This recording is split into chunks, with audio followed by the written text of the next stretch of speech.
Jimmy used his phone to look up the current location of the Book of Demony. It was in a library in the USA. Both Jimmy and Stabby knew that a train ride from Britain to the USA would take quite a long time. So they both did their own thing to keep them entertained during this obscenely long train ride. Jimmy watched Seinfeld on his phone and played chess against himself, while Stabby spent the entire time playing the shitty GTA mobile ports in an emulator on his phone that emulates mobile phones. When they were only 1 hour away from their destination, Jimmy looked out of the window. What he saw was beautiful. It was the sun rising. As he saw this beautiful sight, he thought about other things he really liked. It quite shocked him that he couldn't think of that much. He knew he liked long walks on the beach. He also liked The Legend of Zelda: Ocarina of Time. Breaking Bad was also a series he quite enjoyed. Burgers were also a food he really liked. But these were all the things he could think of. These thoughts were really uncomfortable, so he stopped thinking until they reached the train station. The library was absolutely enormous. There was even a yearly competition about looking at the roof of the building as long as possible.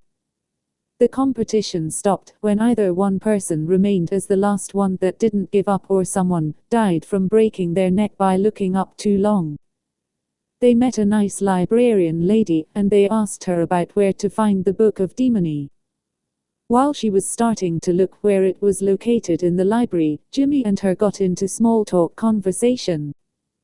She was actually an angel who got banished from heaven. Stabby, who was standing next to them, tried to avoid the conversation, but the banished from heaven thing made him curious. He asked her why she was banished. She answered short and concisely.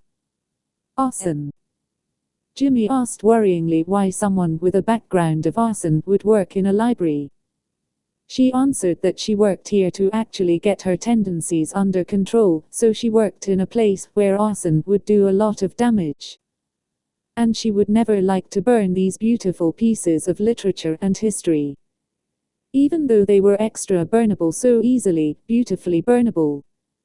Maybe the fire would even put this enormous building in such a nice red flicker light. That would be so pretty. Just burning anything sounded so nice to her, and paper is just so easily flammable. It would start such a big beautiful fire. She quickly snapped herself out of her fantasy, and gave Jimmy the book, who looked pretty scared of her, because she definitely spoke her thoughts out loud the second before. But he didn't have time to be worried, as something quite shocking would happen the second after that. Suddenly a bunch of middle-aged women entered the library, fully armed with heavy machine guns. They screamed at all the people in the library. "Head down, don't move. If any one of you makes a wrong move, there will be one less of you." They angrily asked in the crowd, "Who here is the librarian to this place?" The librarian lady stood up. They asked her name. She answered Ignis in a very nervous voice. Next thing they asked if she was a Christian. "Yes, I am even an angel. Look at my wings on my back. Please don't kill me." Her answer shocked the gun-wielding women. One of them knelt on the ground and screamed, "Oh holy angel! Come and join us on our crusade to save the children from the horrors of the world. We are the crusaders of moms against American traitors. Will you come and help our feeble little souls on our quest?" Ignis found it pretty hard to disagree with them, especially with the heavy machine gun pressed against her face. So she came with them. After the main group went away with Ignis, they left only one person behind to guard all the people in the main hall. Stabby was remaining calm and tried to think of a way out of this situation. He was too far away from the guard to just run up to her. He would need to cause a distraction to quickly slip away and go for a backstab. Then he could listen in to the other insane people, know their motives to stop the hostage situation, and then joyfully stab every single one of them until there are none left.